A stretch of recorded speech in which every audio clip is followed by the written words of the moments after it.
Hey guys, welcome back. It is me, lukemick here, and this is my review for Brick Mansions.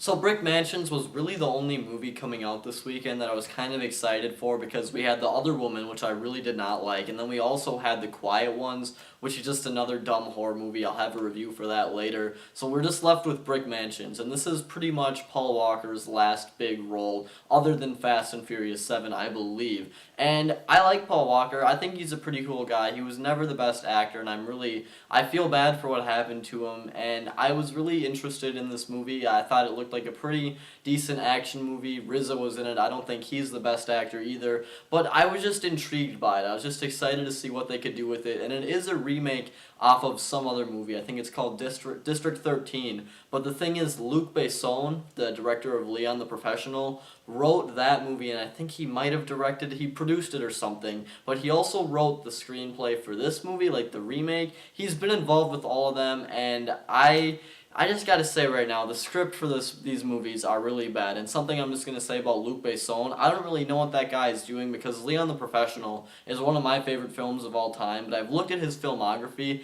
and he really hasn't done anything else of merit. There's nothing else on there that I'm like, that was actually a good movie. All of it's pretty mediocre, or really, quite honestly, bad. But that's a whole other story. Now back to Brick Mansions. This movie is basically about Paul Walker, who is an undercover cop or agent, if you would say so, and the government basically tells him to go into Brick Mansions, which is like this closed off district of Detroit that's kind of been just shut down. They've destroyed all the school systems there because it's just a trashy little area of Detroit. They send Paul Walker in there to disarm a bomb, but the thing is, the movie wasn't always about that. Halfway through the movie, they said, okay, you're going to go disarm a bomb in Brick Mansions. At first, it was about Paul Walker trying to get revenge on RZA's character, and that's why he was going to Brick Mansions, but they completely changed directions about halfway through the movie, and I thought that was kind of annoying. The story seemed to be kind of all over the place, and there was another character other than Paul Walker, a French guy, I don't know his name, and I think he was in the original District 13 movies as well. I liked his character,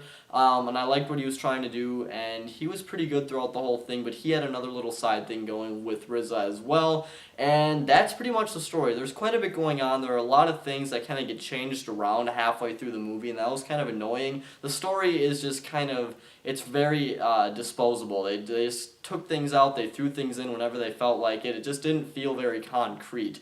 Now, the script, like I said, is pretty awful. The things that some of the characters say are really bad. Most of the acting is pretty awful as well. I mean, Paul Walker is badass in this movie, and I liked seeing him on screen, but, I mean, the script didn't really give him a lot. He was good in some parts, but, I mean, for the most part, the acting is bad. RZA in this movie I thought was just awful, and his character, his motives were very evil in the first, like, 3/4 of the movie, but then towards the end, he completely changes what he's gonna do, and I felt like the character's motives in this movie were not set straight at all. This movie really just sort of went wherever it wanted to, whenever it wanted to. It always changed courses.